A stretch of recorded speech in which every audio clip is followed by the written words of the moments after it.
Right, welcome to Peeps Creek, the cafe where we serve you delightful, slightly intense, but definitely worthwhile conversations. A podcast focused on bringing people together by drinking, listening, and conversing. So grab your favorite drink and let's see what's on today's menu. All right, so welcome to Peeps Creek.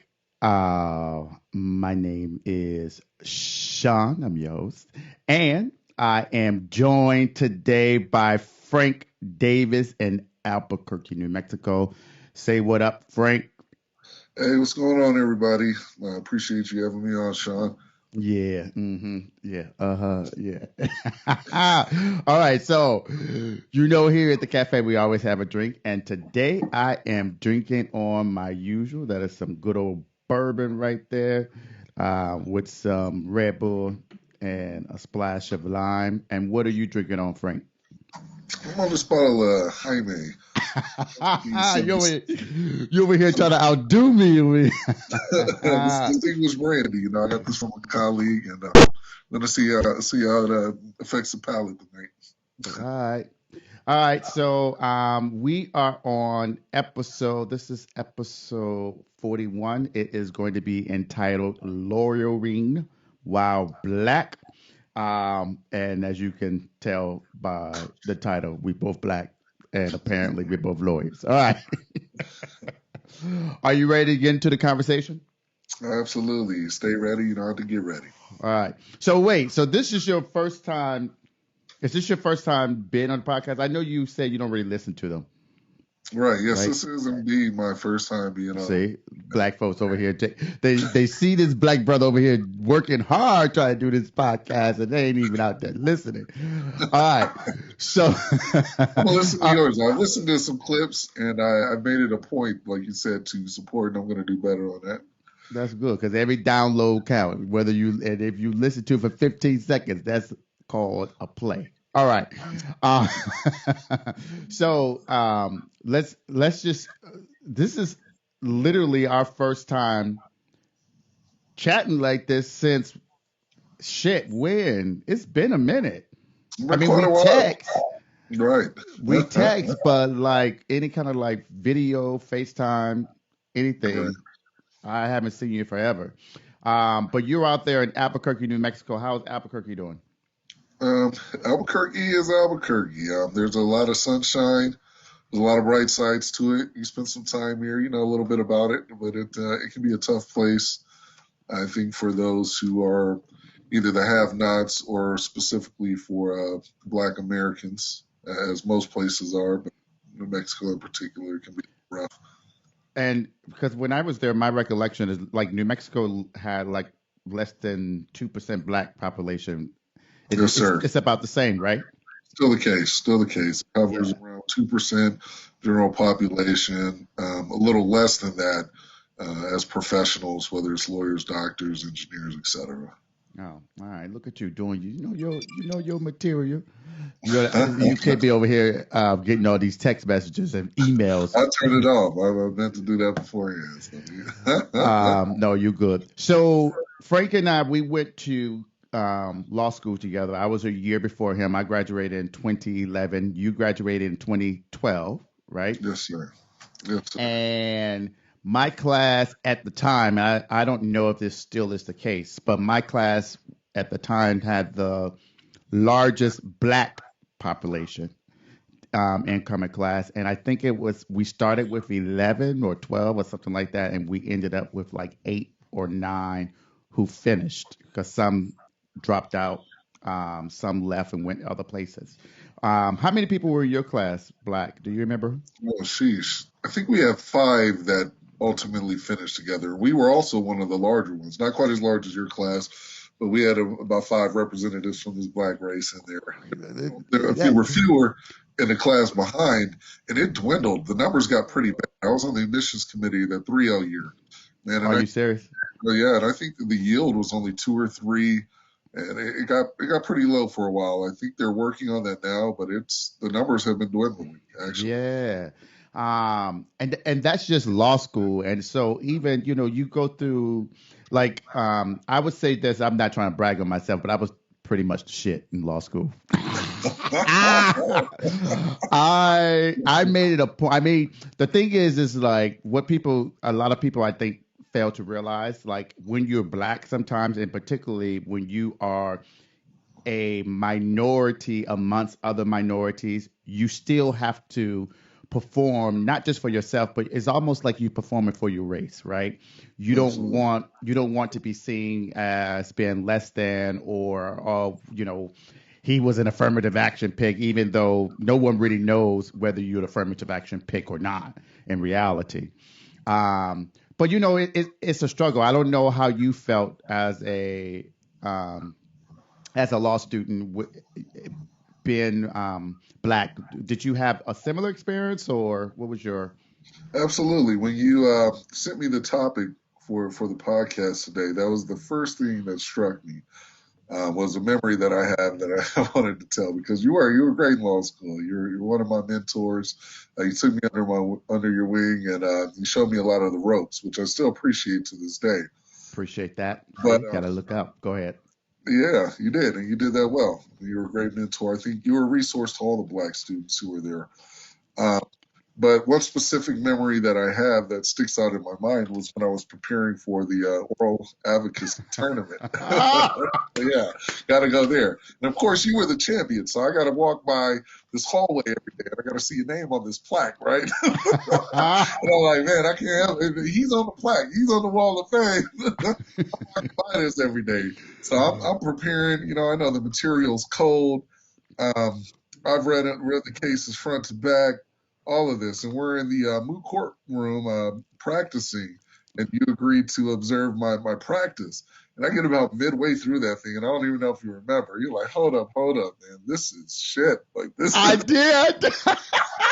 you're like, this is ass. And then we laughed a little bit, and I could feel it. I was like, something wasn't clicking right. I'm like, I know the law, I know the materials, I know all of that. And then you looked at me, you said one thing, and it stuck with me to this day. You were like, man, when you go in there tomorrow, you got to do it like you're doing it for this black race. You better say Exactly. for this black race. And at that moment, something clicked for me just in my overall legal experience in this field. It was like, oh, this is just like the rest of life. Like we have to do more. We have Yes. to always do better. We always have to show out like we're showing up for each and every one of us. Right. Exactly. We should not be held to that sort of standard.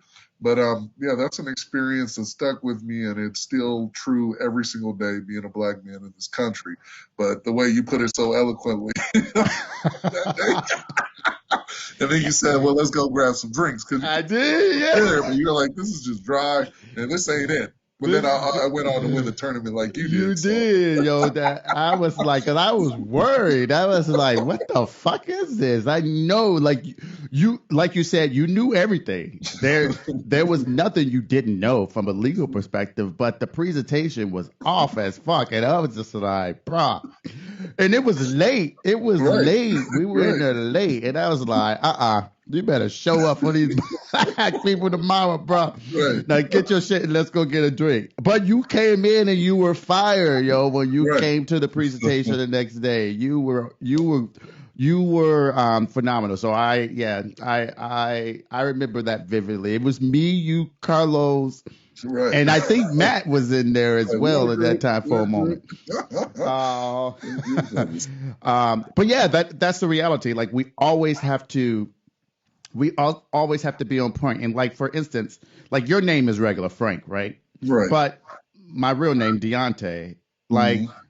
even on interviews, I have to be cognizant and I have to think, okay, do I correct them now or do I correct them later? You know what I mean? Right. Right. Oh yeah. Because the Absolutely. reality is that the correction can come off as you being uppity or asshole, right? Right. And so there are things that we have to constantly think about that a lot of folks take for granted and they don't have to think about. You know what I mean? Absolutely. Because even if it's like there are a lot of like Arab names, for instance, Mhm. that are difficult to pronounce. I'm not saying they don't have the same experience, but because it's presumed they will have a different type of name, I don't think they go through that mental preparation that we have to go through sometimes with difficult names sometimes. And it's like, it's so small little things that we have to do and have to think about that other folks don't. Um, Absolutely. You um, say that, you mentioned that, and you see my hair now is braided. I know, I Uh, see.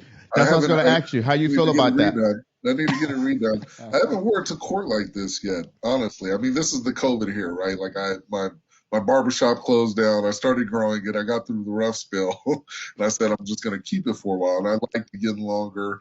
I enjoy it being long, but I just recently started braiding it back like this. And I have a couple colleagues, and they came to me in great spirit. You know, it was nothing. There was no animus. There was no malintent when they came to me. But I've had a couple people pull me to the side and say, you know, if you wear it to court like that, you know, are you going to wear it to court like Yeah, like what is this? Is this feeling me out about it? COVID? And I haven't yet, but I know that there would be a visceral response from judges, from other lawyers. And it's unfortunate because Right, this is an ethnic hairstyle. This is a cultural hairstyle. And it shouldn't be associated with anything nefarious. It shouldn't be demerit to anyone the way that we wear our hair. They just right. passed a law recently in New Mexico called the Crown Act. Actually, the city did. It's a city ordinance where you can wear your hair however you want. The Employer, protective hairstyles, right? right. And one of the authors of the Crown Act came to me. This is hilarious. One of the authors said, "Are you going to wear your hair like that?" What the? Yeah, see, Just recognizing that you're still black, right? right, We are still black, and we still face these challenges. And when you show up with cornrows in your head, there's going to be a lot of assumptions that are made about you, and it's right. unfortunate. Yeah, it is unfortunate because that presentation shouldn't matter, particularly if you know exactly what you're doing, right? If you are Right. performing your job, it shouldn't have an impact, but unfortunately it does. And even though, like you said, the Crown Act there are some Right. other cities that implemented some, Uh-huh. like even here in Virginia, that recently they did the protective hairstyles as part of being race discrimination, right? Um, Mhm. but that doesn't remove the fact that people don't recognize that your comment about a person's hair, ethnic wise, is a comment about that person's ethnicity and race, right? They don't Absolutely. connect it. They think that it's about professionalism, but who holds the standard of what's professional other than the white folks? Like, Right. you Yeah, know, why is absolutely. it that you get to dictate what's professional if I'm able to do what I need to do for my client or represent this particular issue a certain way? You know what I mean? Right. And And it's fortunately, I can take down the hair, right? But we can't right. turn off our skin color. Exactly. Right.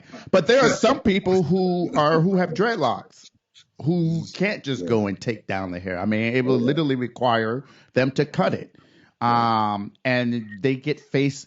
I know some lawyers who get faced with that as well, and it's Yeah. just it's an unfortunate aspect of it, but that's part of being black, and it's part of being a lawyer, and then you have to pick and choose and make a determination. All right, so what made you want to go to law school? Oh, interesting. So there was an experience when I was 16 years old. I was always a really good student. Like always, I made nothing but A's. I was always an A student. I turned 16, and I'm going to truncate the story a bit, but I was asked to speak at a DARE graduation, the Drug Abuse Resistance Education. You know, this was a national program. I think it was a child of either Reagan or Bush's wife, one of the two, but it, you know, the Just Say No to Drugs movement. It was through that era, late 80s, Hmm. early 90s, that just stuck around. Cop asked me to, you know, ask the principal actually for a top student. She recommends that I go speak. I'm 16. I speak at DARE graduation. I leave DARE graduation, go back to basketball practice. I'd worked all summer to purchase, you know, a beater, but I got a car. I'm 16. I'm one of the only fellas with a car. Right. So we leave basketball practice. I'm taking my friends home, and the cops pull me over. This is my first encounter with excessive force from the cops. Cops whip my ass. So at 16, here I am at 16 years old, meek, mild, straight A student, completely compliant. And I identify that as the day I became a man. And I didn't realize at the time that I wanted to be a lawyer, but I told myself, after this, I'm going to be able to do something about this if they do this to someone else, or Hmm. be able to do something about this if they do this to me again. Right. I knew I wanted to be somebody, right? I wanted Right. to have power because seeing the look on my mom's face after that experience, and even she calls, of course, the officer from the DARE program. He was off duty. The substation contacted him. He stops by my house. To his credit, he only stops by 2 or 3 minutes, but he tells her, the Denver Police Department has a beat and release program, and that still grinds my gears to this day, because that provided absolutely no solace. That was no consolation at all. They have a beat and release program. I'm like, wow, this is happening all the time. Why aren't you ripping those badges off of those officers' uniforms? Why aren't you doing something about it? And so it was at that time that I could identify that I wanted to do something. Didn't know it was to be a lawyer, but I wanted to be able to help people who were in a similar situation that I had experienced. So, and for the people who don't know, what is beat and release? What did you Beat and understand that release to be? program. Right. Yeah, it's like the stop and frisk in New York. We're going to stop these black guys. We are going to rough them up. We're going to figure out if they have any drugs or gang affiliations, because we have no reason, right? We have no reason to mess with them at all, but we're going to. And we're going to try and find something. We're going to try and stick something on them. And when we can't, because that's usually the case, most black people, contrary to belief, we don't have warrants, drugs, or any gang affiliation. Right. But I guess they figure if they can get a few, which they have, through the stop and frisk type programs and through these gang task force, they're able to criminalize entire neighborhoods. I mean, that was the first thing the cop was telling me. I asked him why he pulled me over. He's like, I have a million reasons that I could have pulled you over. That answer would never fly with me today. But at 16, I'm like, okay, you had a million reasons to pull me over. Right. One, I was black. Right. He had no reason to pull me over. Yanks me out of the car, and immediately he's like, you're hiding drugs in your ass. That's why you're nervous. You're hiding dope in your ass. That's what he kept telling me over and over again. He slams me on the car. He's asking me, what set are you from? I have on my practice uniform. I just came from basketball practice. I'm the valedictorian out of high school eventually, but I'm the top student in the class, straight A student, hadn't been in any trouble. And he's like, you're hiding dope in your ass, and what set are you from? And, that was the beginning of my experience with the police in that way. Because I heard. And what city was that? This was in Denver, Colorado, right off Martin Luther King Boulevard. Damn shame, Denver, Colorado. When you think about Denver now, you think about it being this liberal place, right? They were kind of in the forefront to do like the recreational drugs and blah blah Right. blah, and so you don't necessarily associate that type of behavior or those type of experiences with Denver, right? Right. But that is white Denver, and Absolutely. that's black Denver, right? People do not realize that. The time frame I'm talking about, Denver had one of the worst police brutality rates in the entire country. It came out later. I had a friend, so my experience was in 2000. One of my best friends, his childhood friend, his uncle was beaten worse than Rodney King by the Denver Police Department around 2005. And all of this information came out about how they had approximately 1,100 reports of excessive force, and only 2 of them had led to any action. And one was when they beat my friend's uncle. He was dead on arrival at the hospital, tased his body more than 33 times, just crushed his windpipe, his larynx. All of this, and another was a 7-year-old boy who was autistic, whose parents had called the cops to get some help from him, and they showed up, and the 7-year-old boy had a knife, or maybe he was around 12, I believe, and they shot him and killed him. But those were the 2 instances that led to some sort of remediation out of almost 1,000 cases. Yeah. And, so Denver was pretty bad. It's still not a great city. I don't think that there's anywhere where black folks are treated well by the police in any metropolis. Yeah. It's a tale of 2 cities. You have in Denver, Colorado right now. Come on, Charles Dickens. Wait, that's Charles Dickinson, right? Tale of 2 Cities. All right. The book. Yeah. See, we educated up in here. All right, go ahead. Sorry. No, but you have the legalization of marijuana, for example. It took almost 2 years before the first minority got a license to sell in Colorado, and it was a black one. And that's who are still incarcerated on weed charges. Exactly. And see, that people hear legalization, right? And they don't realize that the folks who benefit exponentially are white folks, right? And they set it up so you have to go through all these processes, these tax situations, and people, a lot of us don't grow up understanding financials, right? Because Right. a lot of us don't have individuals in our household who are able to teach us these things.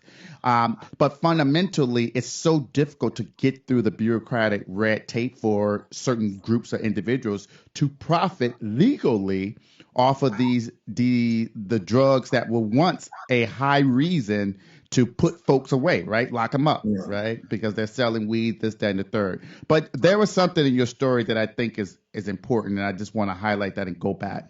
Um, you know, a lot of folks who are not black during the Black Lives Matter movement, and particularly during some of these marches and things of that nature, they started to understand the plight that the black man go through. But um, you said that it was 16 when you became a man because of a situation with the police. And I Right. think that's important because manhood should be something that you naturally progress to because it's just a natural way of things, not because some white person in authority forces you to come into an adult situation without your consent. You know what I mean? Right. And that story, it in so many respects is the everyday black student story of a black, particularly black men, of becoming adults. Right? We're Right. forced to become adults for whatever reason, and it's unfathomable that that is the reason why. And then they don't tend to understand why there's this hesitancy of respecting the men in blue, right, or the women in blue, or people in blue, because there tends to be the perspective that these same group of individuals don't respect us, right, or don't look at us as equals, as human beings, and always they consider that we have some kind of nefarious aspect going on with us, and oftentimes we don't. Like you were a straight A student. Like you shouldn't have to you shouldn't be pulled over, right? Right. Because you're black, right? Right. Driving while black. That shouldn't be a reason. And that Um was the first time I cut my hair. When I had cornrows, my mom will tell you this. Living where I live, I got pulled over 3 or 4 times a week.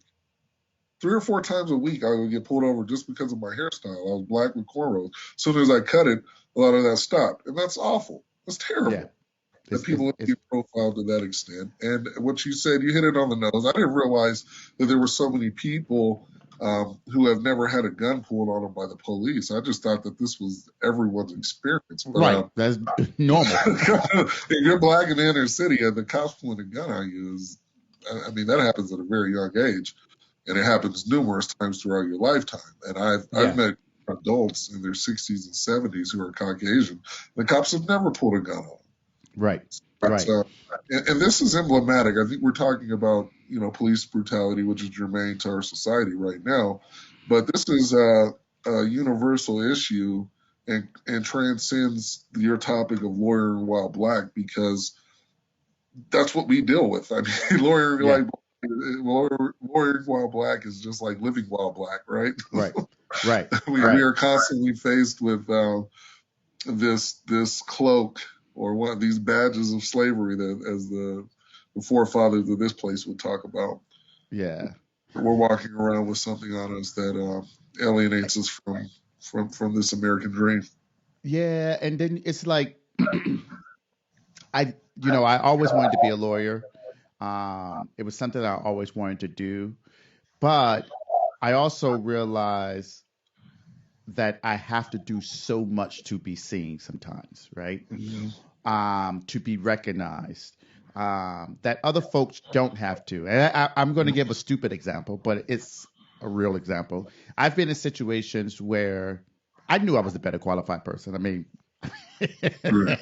you know, and people come in that are non-black and they just wear like some little dirty looking khakis, a white shirt, a tie that they look like they just been pulled out the back, and here we got to dress up to the nines like we're Right. going to a funeral. Yeah, Right.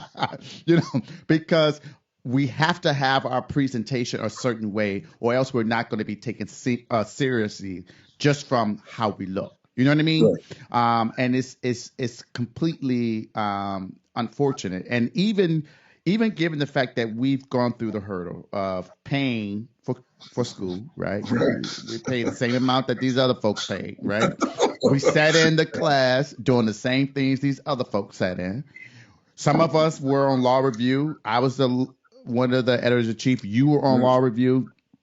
You Yeah. do everything you're supposed to do, but yet sometimes that still isn't enough. They want something else to make you seem as if, oh, he's a shining star. But I shouldn't have to have anything in addition to that, right? Right. To Yeah. be You a should just shining right. star. And Yeah, and it's I have a great example of that too, where you just kind of you feel like you should be able to just float through the radar, or float through under the radar and just fit in. So I work on some fairly substantial class action cases at times, and I remember being in Manhattan, New York. We're at the Chrysler Building in the penthouse. You know, you got 22 lawyers that are there. right, Take this deposition of a of a C-suite executive for one of the largest banks in the world. And, 21 of these folks, of course, are Caucasian, and I'm the black person in the room. right. And invariably, this wasn't the first or the last time this happened, but several individuals see me walk in for the deposition, and they ask, "Are you a lawyer? Or are you the court reporter? Or are you here to help with the videographer?" And I mean, there are 21 other people in this room, and nobody fielded this inquiry but me. Right, right, right. And then I proceed that day. I was fired up. I tore this man up, like Yeah, exactly. everyone's like, we go out for drinks. You hang out later afterwards, and they're like, "Oh wow, can you believe the information that Frank got out of him?" Like they're shocked that you can do it too. you know, Yes, exactly. Yes. I like mean like you that said, I took the bar like you took the bar. exactly. Like I studied just like you, bro. Like we got the same license. Like let's get this together. No, but that happens all the time. Or they doubt you, right? They think that they find out who is taking the deposition or doing X, Y, and Z. They go and do their little research, look you up on LinkedIn, see what you look Right. like, blah blah blah, and they just presume that you ain't gonna know what you're doing, right? Right. Until you start tearing Right. that ass up in that deposition and asking those questions. They're like, oh, wow. Like, Right. I had someone come to me and was like, oh my God, are you like the supervisor? I'm like, no, bitch, I ain't the supervisor. I just know my shit. Like, Yeah. no, this is what I do. Like, I take Right. my job very seriously. Right. And you shouldn't undermine me because you think that I'm going to be incapable of X, Y, and Z. And even like, this is, it is something that is just rampant in the law profession, that it depends on where you went to school as well, right? Oh my Right. God, this person went to Harvard. They got to Right. be a shining star. Like I've gone against so many people from Harvard. I'm like, how the hell did you even graduate law school? Like you don't know anything. You don't know the basic civil rules of procedure. Like let's get it together. But people, it's so annoying, and it's not a lot of us in the top positions either, right? And so I don't know if it's okay for me to say, but Right. like you are a star. Like I'm going to say that you've always been doing your shit. You've always been working diligently. But one thing that I would say about you is no matter how high you continue to progress, you never forget where you come from. And I think that is something that a lot of people that are black, we tend to forget that, or we tend to think, okay, well, I had to have it hard, so let me make it hard on this other black person because I'm teaching this Yes. person something, and that's not teaching anything. Right. Like I've been in situations where I admired some one of my supervisors who was black, thought she was superior, thought she was superb, Right. but she was an asshole. Yeah. And it's almost like, okay, is it because she's trying to help me and teach me and give me something that she felt is like almost like a hazing experience? But that Right. doesn't always help, right? Right. Right. And I really appreciate that you don't do that because it's like, Thank you. you know, it's not I'm helpful. glad you said that. I'm glad you said Yeah, that. That's one of the best things you can say about me. But yeah, I get those folks that you're talking about, and there's a good. I would say the majority. I don't have any data on this, but I would say it's the majority of Black folks that fall into that lane that you're talking about. And me personally, that's been the one thing in this profession when you talk about lawyering while Black that I've never been able to really come to grips with. The worst experience that I've had as a lawyer was coming from someone who was also African American right. and looking at me and saying, "I'll never forget it, that I was ghetto, that I was authentically Black." That you'll understand this. A lot of people don't get the example because they don't know who the individuals are. But he referred to me as Allen Iverson and that he was Tiger Woods. And if you're a Black person, you know what that means. Yes, But exactly. but it That was hurtful because yeah, on the one hand, I'm like, you are right. You are in fact correct that I am ghetto, and I don't mind that. That's like you said, that's part of who I am. That doesn't mean I'm lesser than. That doesn't right. mean I'm incapable, incompetent, stupid, any of that. I mean, that's But just see that and that term, even that term ghetto, when used it's often used derogatorily, right? But the whole concept of ghettos is a historic. It has a historical context. It is right. this concept of those in the majority placing Mm, black folks in certain communities because they can deal with themselves, right? We don't have to right, deal with them we don't have to, if we have to go past there, we just ride and pass. We don't have to stop, right? right. And it's the concept of being run down, and it's the Mm, presumption that we created the rundownness. I know that's not a word, but we right. No, created the it is. ghetto when in reality that's inaccurate. We just didn't have the infrastructure to build in our communities, right? Because if Right. we had infrastructure, we would be able to give back and put money back into communities. You can't put something into a community that you don't have, right? Exactly. Um, and you know, it's ridiculous that someone who is professional, who looks Right. like you, would use that Right. term Uh, derogatorily towards you. right. And so yeah, yeah, And it's hurtful because it also, for me, is how entrenched. None of us operates outside of white supremacy, right? right, That's just the prevailing theme in this country. But it shows how entrenched some folks are because they're like, okay, we need to now adopt this ethos, right? Like, why are you doing that? You don't have to be like those other blacks. Come right, be right, these white folks. yes, right, you know, exactly. and either And way, and, they're and not going to accept you. You're not going to, Exactly. right. And that goes right back to why do they get to pick the standard? Like Yeah. we come into these systems trying to, I know we really supposed to be talking about lowering while black, but I think it, like you said, it It's this. transcends so many topics because we are coming into a legal system that was not set up for us, Right. right? But we have to play by those rules because if we don't do that, we can't do the things that we need to do for our clients, right? Right. We can't progress. We can't make a name for ourselves. And when you have people who refuse to recognize white supremacy is everywhere, and they continue to operate and look towards implementing that or emulating that, it's just a continued cycle that we find ourselves in. And like there was this one, I sent you the article. This one guy in Maryland who was a lawyer who is, he was working for Maryland Legal Aid, Rashad James, and apparently one of the deputies basically thought he was the damn client. and, and is and began trying to treat him like he was actually the defendant or the suspect versus recognizing, no, I'm a lawyer, I'm here to represent this particular person. And yeah, it's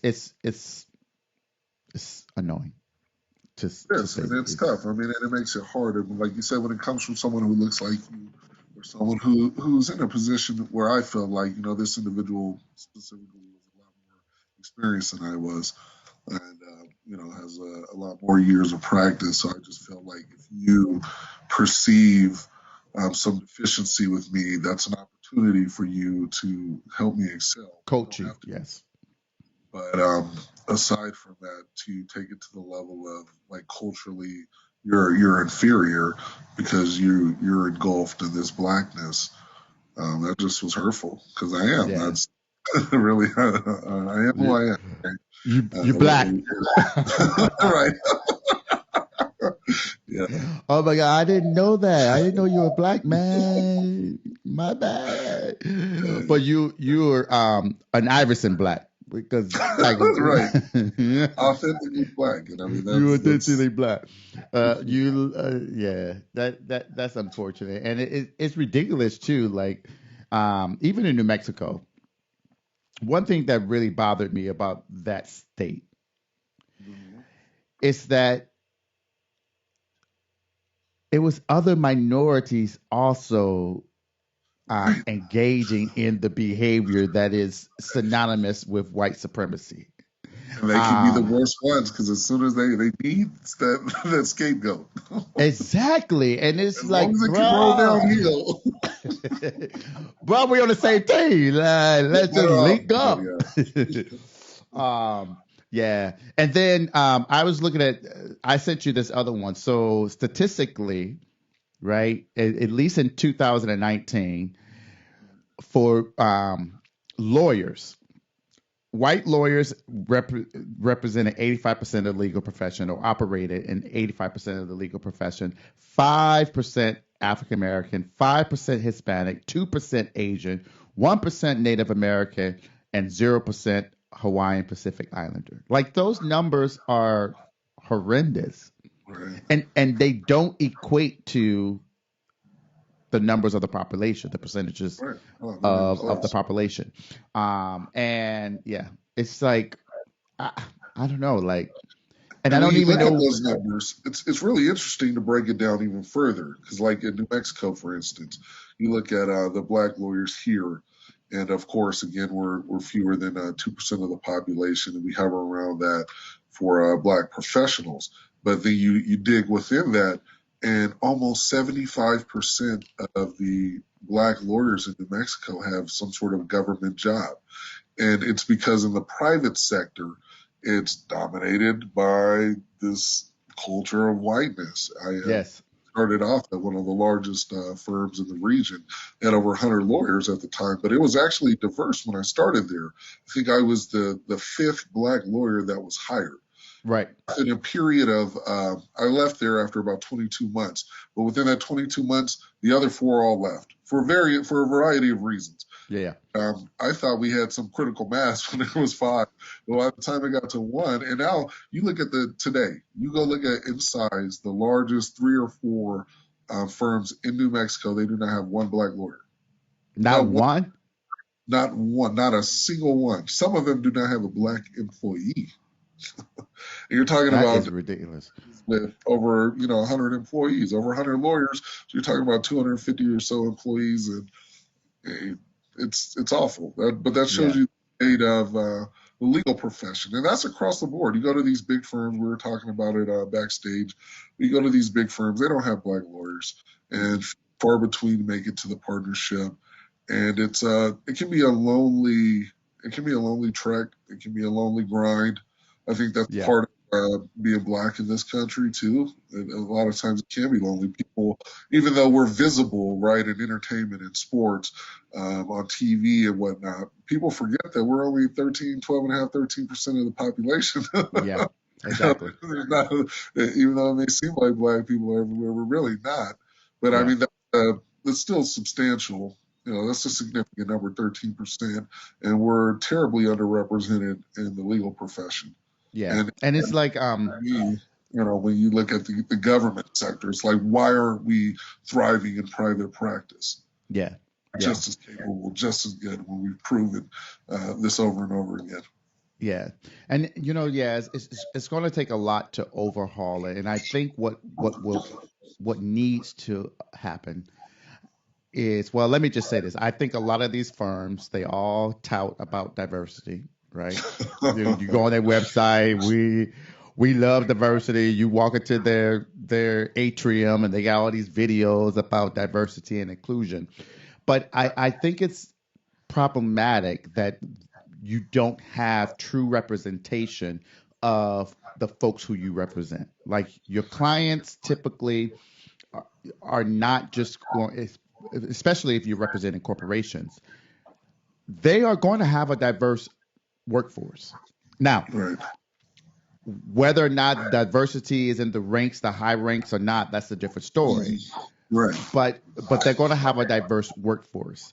And I think that when you have the concept of true diversity, when you have people from different backgrounds, different law schools, different, legal professions or the trajectory of their legal profession, you are going to be able to better represent folks as lawyers, I think, because Right. you understand culturally aspects of things, you understand how to navigate through certain situations. I've been in situations where because I was black, I was able to connect with certain clients differently, right? Absolutely. And so, the whole concept of diversity is important, but you can't just diversify without giving these attorneys the ability to thrive. Like if you're Right. not putting them in front of clients, if you're not letting them take their positions, or you're not bringing them to these meetings, you may have a diverse workforce, but Mm, at the end of the day, you're not setting them up for success, right? right. Which I think is a lot of black folk stories Yeah. in the legal profession. Like, yeah, I know which law firm you're Yeah. talking You're about. right. Your little 22 months. You acting like those parents be like, how old is your kid? Oh, he's 37 and a half months. I'm like, bruh, he three, okay, he three, Yeah. right? You Yeah. were there about 2 years. You had 22 Roughly, yeah. months. But yeah, no, it's Okay. it's it's emblematic of the system. And I can It's only terrible because a lot of the positions of power are selected from a lot of these places. I mean, I'm blessed where I'm at now. I'm at a litigation boutique that's one of the finest firms, in my opinion, in the country, easily, and it's continuously recognized that way. But for other individuals, I mean, I look at all the talented black lawyers that I know, which it's a small group that I know, but anytime I think black people have been given the opportunity to excel time and time again. We've stepped up to the plate. We've knocked it out of the park. And to see these opportunities go to lesser qualified people, honestly, and that's what it is. I'm going to call it what I'm calling it: lesser qualified, lesser talented yes, people, time and time again. yes, It's disheartening. yeah, And I've seen people leave the legal profession because of that, because they never were able to find a mentor or people that they really connected with, and they didn't want to walk that lonely route when we are represented somewhat better in other professions. If yeah, be in business and be more comfortable, why take this path when it's difficult to begin with? yeah. Um, so let me ask this question: Have you, not to put you on Front Street or Blast or whatever, given kind of like the trajectory of or the black experience while Mhm. lawyering, what types of things have you began to do to help other folks come Mhm. up? That's been a biggie for me. That's was actually challenged by one of my friends. I gave a talk to my buddy's movement. He has a youth development and community empowerment movement, and I did a Zoom presentation for them. And one of my friends, she challenged me. She said, what are you doing for the next generation? What are you doing for the next Frank Davis that's coming up? And that's kind of been the next chapter for me. One of my weaknesses, honestly, is just managing other people. Yeah, So whereas I perceive and can recognize this lone wolf situation that I find myself in, I'm used to being a mercenary. yeah, yeah, yeah, To yeah, operating alone, but I do owe it to others to do more. And part of what I've done is I've come up with a street law program that is my own machination. that I try and empower people with, that I give to my friends and I give to people. But in terms of mentoring someone within the law, that's something that I need to step up with, or someone, a Black professional. Because, yeah, I'm giving time to various youth organizations, or giving them resources, or I'm doing the street law thing, or I do the pro bono work. I do a ton of those cases. But in terms of mentoring someone who has the capability to see my shoe prints in the sand and, go running past me and get up there, take this thing to a whole other level that I can only imagine. I have to be more cognizant of creating that opportunity. And I'm getting to a place where that's important for legacy. That is important to me. But it's difficult, that it's hard to find Black folks that you can help in that way, because a few of us who get past those hurdles. Yeah. I was so delighted that I met you in law school. I mean, I think about how uncommon that would probably be to have, two, and we were, I'm not being a braggart here when I say this, two stellar students, two standout lawyers. Bro, we were the shit. Just say the words. Like that. And honestly, that's uncommon. But I know that I owe a lot of that to you, because school, like I said, I was an A student. I never studied. I didn't. So I got to law school. Yeah, everybody's smart. Everybody has, some talent. Yeah. So you taught me the study habits. You showed me the ropes, and having that mentorship was invaluable. So I do owe it to the next generation. But I think it's that's difficult. That's hard. It is. And I mean, I ask that question, and I struggle with that every day. Like, what can I do? And so, if you find, like, I know I'm in DC and you're there, and vice versa, but if you find things that, I can participate in to help, I'm all in, because I feel like, I know for a fact growing up, I didn't have that. Right. And I didn't know a lawyer when I went to law school. You talk about lawyers who were Black. I didn't know a single lawyer when I went to law school. The only lawyer I knew were the lawyers on the billboards, and I knew their names, but I'm pretty sure they ain't know shit about me. Right. You know what I mean? I knew Johnny Cochran. Yeah. Well, we all knew Johnny Cochran.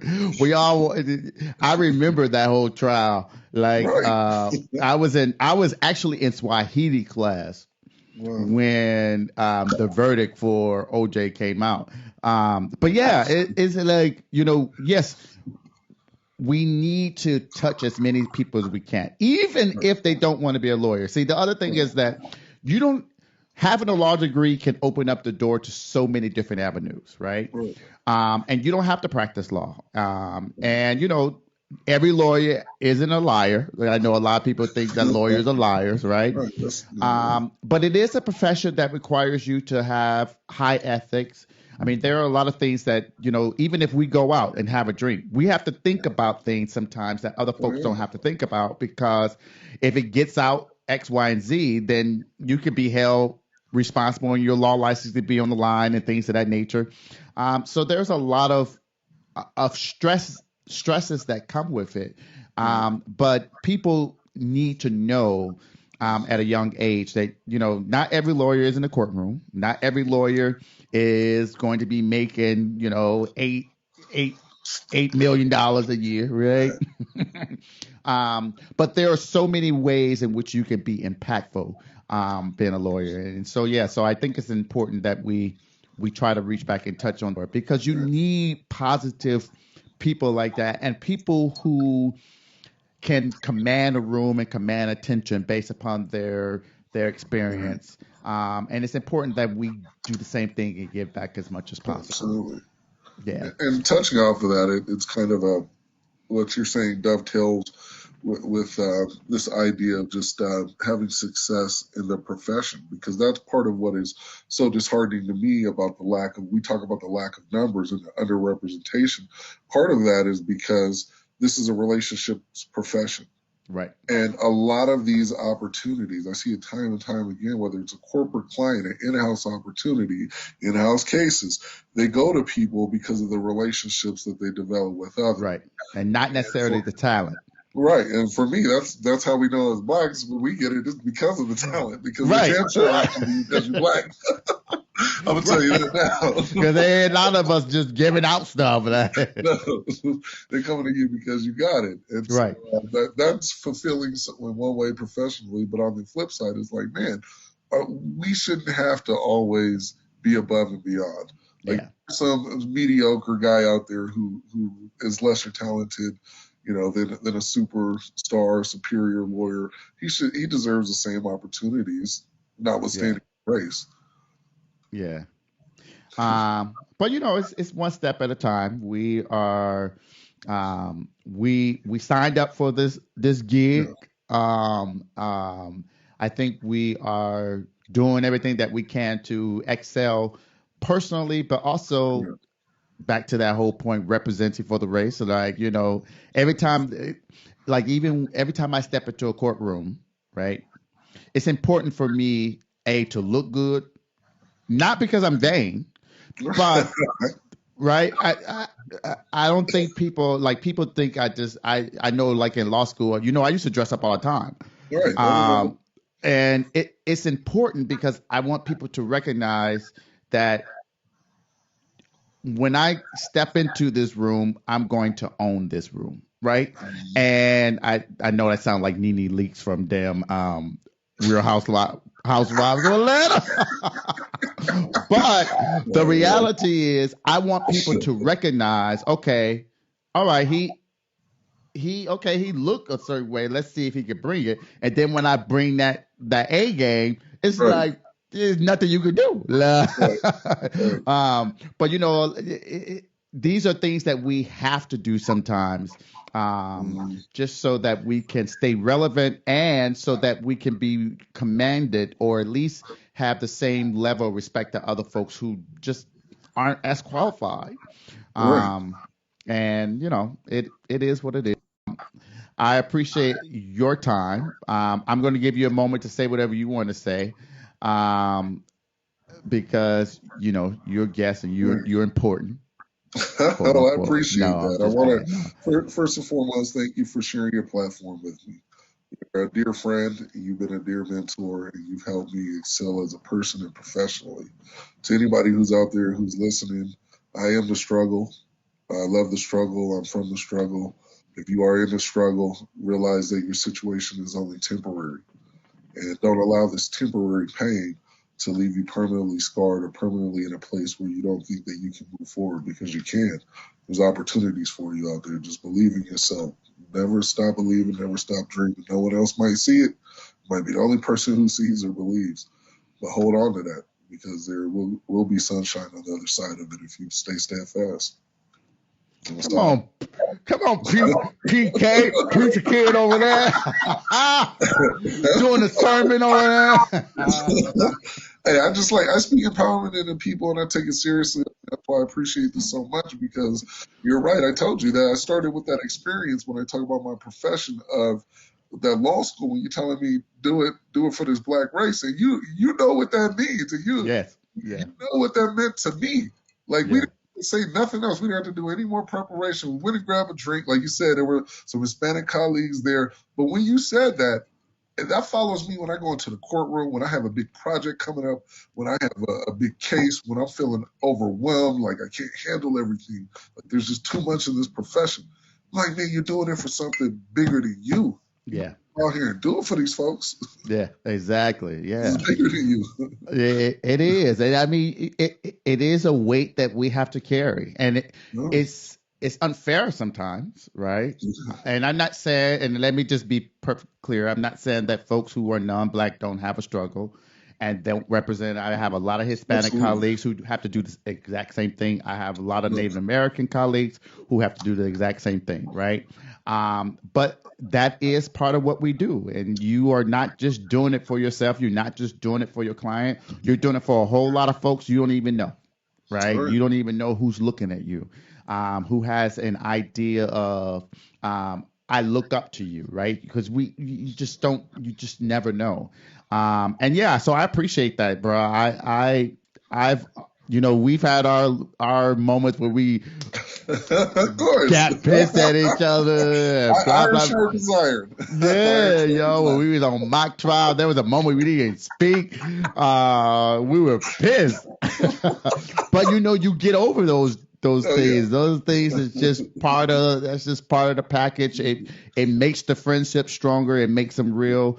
We might not talk every day, but I every time I see something that you're doing, I'm always ecstatic about it because if it's but for the fact that you are there in the roles that you are, someone else may not be able to be there.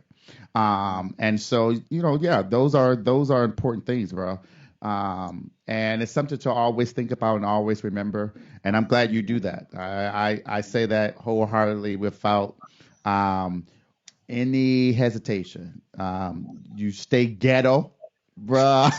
I can't change you that, man. I'm too you old now. wear that word with pride. But yeah, so no, I appreciate that, bro. And I also appreciate you giving me your time today, talk to me. And I know we had to reschedule 2 or 3 times, but I'm glad we were able to get it done. Yeah, we got this black experience in, Black experience. anytime you need me, anytime you want to talk, man, we got to do this more often. But I appreciate you.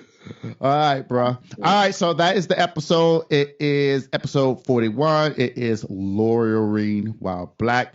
You can hit us up at Peeps Creek on IG, Twitter, TikTok, Twitch. Yes. And you can send us a text message, 202-618-0043. You can send us an email, cafe@peepscreek.com. And make sure you go and look at the website, www.peepscreek.com. Again, I want to say thanks to Frank Davis out in Albuquerque, New Mexico. Don't forget to send me a picture of that drink, though, because I want it. Yeah, I want to get a bottle. yeah. All right. Until next time, to continue to drink, listen, and converse. Peace and love.